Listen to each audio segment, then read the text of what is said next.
नीतू झा हमारे साथ मौजूद है। नीतू, जरा जानिए लोगों से, क्योंकि 3 महीने हो गए उनके पास बिजली नहीं है, बिजली आ नहीं रही है। कंप्लेंट जब होती है तो क्या आश्वासन इनको मिलता है? 3 महीने हो गए, बिजली नहीं आ रही है। कंप्लेन तो आप लोगों ने खूब की होगी। क्या बोल रहे हैं, क्या आश्वासन दे रहे हैं कि आ जाएगी, कब आएगी? लोड ज्यादा है इसलिए लाइट कटती रहेगी। लोड ज्यादा है तो लाइट कटती रहेगी? हाँ, लोड ज्यादा तो लाइट कटती रहेगी। बात ऐसी है, सारी दुनिया की पब्लिक यहीं पे है, इसीलिए वो कह रहे हैं कि यहाँ पे लोड ज्यादा है, और तो कहीं पब्लिक रह नहीं रही। लेकिन इससे पिछले साल भी तो लोग इतने ही थे। पिछले साल भी ये जो सिचुएशन अभी है इससे बुरी थी पिछले साल, और अभी उससे भी ज्यादा बुरी हो गई है, क्योंकि पब्लिक तो यहाँ पे डे बाई डे बढ़ ही रही है। नीतू, कोई लोग खोड़ा से अपना मकान बेच के आ रहा है, खोड़ा में भी पानी की दिक्कत चल रही है इतनी, वहाँ से लोग नीतू एक चीज बताइए, क्योंकि आप सुबह से इस पूरे इलाके को देख रहे हैं, जरा एक चीज बताइए, क्योंकि हमारे एक्सपर्ट भी इस बात को लेकर कह रहे थे कि इलाके से एक इलाका या दूसरा इलाका डिफर करता है। क्या ऐसा आपने महसूस किया या आपने देखा कि ये वही इलाका है जहां पर हाई राइज बिल्डिंग्स भी हैं, जिसको हम कहें कि यहां से बहुत ज्यादा अपग्रेडेड इलाका हम कह सकते हैं, और एक ये इलाका है? क्या दोनों जगह पर, क्योंकि एरिया तो बिल्कुल सेम है, क्या दोनों जगह पर कोई भेदभाव आपने देखा बिजली डिस्ट्रीब्यूशन को लेकर? लेकिन अब जो भेदभाव तो शायद कहना गलत होगा, क्योंकि परेशानी दोनों ही जगह लोगों को बराबर हो रही है। अगर बिजली यहाँ नहीं हो या वहाँ नहीं हो, नहीं, बराबर हम जब घंटों की बात करते हैं, यहाँ 3 महीने से लोगों को प्रॉब्लम है, 24 घंटे में लोगों के पास 2 से 3 घंटे बिजली आ रही है। अब इसी को अगर हम कंपेयर करें बगल की हाई राइज सोसाइटीज के साथ, तो बिल्कुल नवजोत, तो वहां पर शायद अगर परेशानी इतनी बड़ी होती तो वो ज्यादा मुखर तौर पर निकल कर भी आती, अधिकारियों तक भी पहुंच जाती। लेकिन यहाँ पर जरा सोचिए, इस भीषण गर्मी में हमने पारा भी आपको दिखाया 41-42, और 3 महीने से बिजली नहीं है। अभी यहाँ पर माता जी मेरे सामने लाइव देते वक्त बेहोश हो गई थी, इतनी गर्मी है। इनकी जो पड़ोसी है उन्होंने पानी वगैरह डालकर अभी ये फिर स्थिर स्थिति में है, बैठी हुई है, लेकिन ये पूरी तरह से बेहोश हो गई थी। इतनी गर्मी, हम बाहर खड़े हैं, गर्म हवाएं चल रही हैं, और ऐसी परिस्थिति में 3 महीने से रोज सिर्फ कुछ मिनटों के लिए, कुछ घंटों के लिए बिजली आना, तो कहीं ना कहीं ये नजर आता है कि आवाज शायद ऊपर तक जा नहीं पा रही है। ठीक है, मैं लौटती हूँ नीतू आपके पास एक बार। जरा सुभाष जी, इतनी ज्यादा गर्मी इस बार क्यों है? क्योंकि नॉर्मली अगर हम देखें कि पिछले सालों तक ये होता था कि चलिए रातें ठंडी हैं, दिन में थोड़ी चीजें कवर अप हो जाती थी, और इसका असर हर जगह पर आता था। अब देखिए दिल्ली पानी से जूझ रही है। अभी एक शख्स जो नीतू के साथ, उन्होंने ये कहा कि खोड़ा में क्योंकि पानी नहीं है, लोग घर बेच के यहाँ पर आ रहे हैं, यहाँ आते हैं तो उनको बिजली नहीं मिल पाती। पारा अगर देखा जाए तो 44-45 से नीचे आया ही नहीं है। पिछले 1.5 महीने से यही सिचुएशन है, रातें भी उतनी गर्म है, दिन भी उतने गर्म है। जलवायु परिवर्तन का एक बहुत बड़ा कारण है ये सब।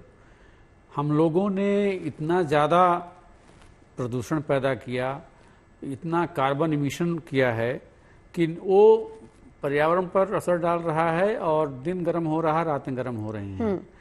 कुछ तो पश्चिमी देशों का भी इसमें योगदान है, चूंकि वहाँ पर जो ऊर्जा की खपत है वो प्रति व्यक्ति बहुत ज़्यादा है। जितना हम लोग करते हैं उसका करीब 10 गुना वहाँ ज़्यादा करते हैं, तो उसका असर पूरे पर्यावरण पर पड़ता है। दूसरी बात कि हम लोग भी यहाँ पर पेड़ों की कटाई करते हैं, जल का संरक्षण नहीं करते हैं। अभी आप देखिए तो उत्तर प्रदेश हो या दिल्ली हो, यहाँ पर जो भूमिगत जल है वो बहुत कम है, और 99% उसका उपयोग हम लोग कर रहे हैं। दिल्ली में जितना भी भूमिगत जल है उसका 99% कर रहे हैं, जितना रिचार्ज होता है, तो एकदम अपेक्स पर हैं। अब उसके बाद तो इसका मतलब तो सर फिर हमें आदत डाल लेनी चाहिए, यानी आने वाले सालों में तो सिचुएशन ऐसी ही रहेगी, इससे भी ज्यादा खराब हो सकती है। बरसात होती है, बरसात में जो पानी आता है उसका हम लोग संरक्षण करते नहीं हैं। इजराइल में 80% बरसात के पानी का संरक्षण होता है, और हमारे भारत में 20% से कम होता है। तो जरूरत है कि हम जल का संरक्षण करें और भूमिगत जल का कम से कम उपयोग करें, और जो फालतू में वेस्ट करते हैं जल को उसको नहीं करें। और जो कमर्शियल और इंडस्ट्रियल यूनिट्स हैं उनमें चाहिए कि हम पुनः चक्रित रिसाइकिल्ड वाटर का इस्तेमाल अधिक से अधिक करें, रीयूज करें। ठीक है सर, क्या फिर आने वाले सालों में, क्योंकि अगर हम देखें पिछले कुछ सालों से हर साल हालात बद से बदतर होते जा रहे हैं, क्या सुधार की गुंजाइश बचती है? ये तो हर व्यक्ति को इसमें सोचना पड़ेगा, सरकार को सोचना पड़ेगा, जनता को सोचना पड़ेगा जब तक हम लोग सब मिल करके जल का संरक्षण नहीं करेंगे, वृक्षों को लगाएंगे नहीं, कटाई पर रोक नहीं करेंगे, विकास के नाम पर अंधाधुंध हम पेड़ों काट देते हैं। सैकड़ों हजारों पेड़ काट दिए गए जो नेशनल हाईवे के नाम पर, कि यहाँ से देहरादून जल्दी से हम पहुँचें, यहाँ से दूसरी जगह जल्दी से पहुँचें, और पेड़ काटते हैं धड़ल्ले से, और ये नहीं समझते हैं कि जब पेड़ काट रहे हैं तो गर्मी बढ़ेगी। तो इस तरह से हमको देखना होगा कि हमारा जो फॉरेस्ट कवर है वो बढ़ना चाहिए। बिल्कुल, देखिए कहने की जरूरत नहीं है। अब देखिए हमने लक्ष्य रखा 2047 तक हम एक विकसित भारत बनेंगे, लेकिन विकसित भारत में हर तबके के लोगों को कम से कम बुनियादी सुविधाएं मैसर होनी चाहिए। आज अगर हम सर ये कह रहे हैं कि हमारी सड़कें बहुत अच्छी बन रही हैं और ये कनेक्टिविटी अच्छी हुई है, बहुत अच्छी बात है, लेकिन उसी के साथ साथ हम पेड़ भी काटते जा रहे हैं, जिसका खामियाजा हम ही भुगत रहे हैं। मनिंदर जी, क्या गुंजाइश या फिर क्या सुधार की गुंजाइश अब बाकी बची है? कैसे सुधारा जा सकता है इसको? देखिए मैम, हम लोग जो आज आपके साथ पैनल पे बैठ के सबके बारे में चर्चा कर रहे हैं, अगर हम खुद कुछ नहीं करेंगे तो we can not lead with example. मैं आपको 5 चीजें बताता हूं जो हमने करी हैं, जो हम फॉलो कर रहे हैं पिछले 3 महीने से। नंबर 1, हमारा जो ऑफिस है ये 44,000 स्क्वायर फीट है, ये बिल्डिंग। हमने अपना ऑफिस 44,000 स्क्वायर फीट से समेट के 18,000 स्क्वायर फीट में कर दिया, लोगों को पास पास बिठा दिया ताकि आधी एनर्जी लगे। नंबर 1। नंबर 2, जितने हमारी बिल्डिंग में एसी लगे हुए हैं उन सबके ऊपर हमने एस्बेस्टॉस शीट के कवर लगवाए ताकि उन एसी को डायरेक्ट सनलाइट पे एक्सपोजर ना मिले और वो ज्यादा लोड बिजली का ना ले, जिससे बिजली कम से कम लगे। नंबर 3, हमने सारे अपने एम्प्लॉयज से प्लांटर्स लगवाए, ऑफिस के कैंपस में, उनके घरों में, सबको वो डिस्ट्रीब्यूट किए। नंबर 4, हमने सारे लोगों को हाइड्रेशन के लिए, हमारे स्पेशली जो ब्लू कॉलर वर्कर्स हैं, सबको बॉटल्स दे के उसके साथ उसको ORS के छोटे छोटे पैकेट्स दिए उनके बैग्स में, ताकि कहीं भी डिहाइड्रेशन हो तो आप इसको तुरंत पी सकते हैं, क्योंकि आप गर्मी में ज्यादा एक्सपोज होते हैं जी। नंबर 5, हमने कार पूलिंग कंपलसरी की कि कोई भी आदमी ऑफिस में जो कार पे आ रहे हैं वो अकेला नहीं आएगा, अदरवाइज पेनल्टी लगेगी सैलरी में।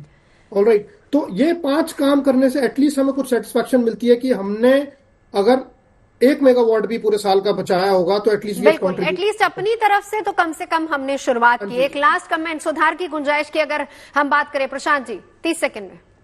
5 चीजें हमें करनी पड़ेंगी। जो लाइफ स्टाइल का एनवायरनमेंट है उसके हिसाब से हमने अपने आप को बदलना पड़ेगा। एनर्जी एफिशिएंसी के जितने तरीके, ऊर्जा संरक्षण के, उस पर हमें ध्यान देकर बढ़ना पड़ेगा। रिन्यूएबल एनर्जी को बढ़ाने के लिए, पीक एनर्जी को बढ़ाने के लिए पम्प्ड स्टोरेज सोल्यूशंस, उस पर सरकार को इन्वेस्ट करना पड़ेगा। इंफ्रास्ट्रक्चर पे इन्वेस्ट करना पड़ेगा, जनरेशन, ट्रांसमिशन, डिस्ट्रीब्यूशन, सारे इंफ्रास्ट्रक्चर पे हमको डेवलपमेंट करना पड़ेगा। और अर्बन प्लानिंग हमको बहुत सही करनी पड़ेगी। अर्बन फॉरेस्ट होना चाहिए, ग्रीनरी, प्लांटेशन। आई थिंक ये सारा एक हॉलिस्टिक अप्रोच को लेकर चलना पड़ेगा, बिकॉज जो क्लाइमेट चेंज आज है ये रहेगा, ये हर साल हमें यही समस्या देखने को मिलेगी। तो इन 5 या 6 चीजों को हमको जनमानस के तौर पे, सरकार, जनमानस, पार्टिसिपेशन के तौर पे सबको ये करना पड़ेगा।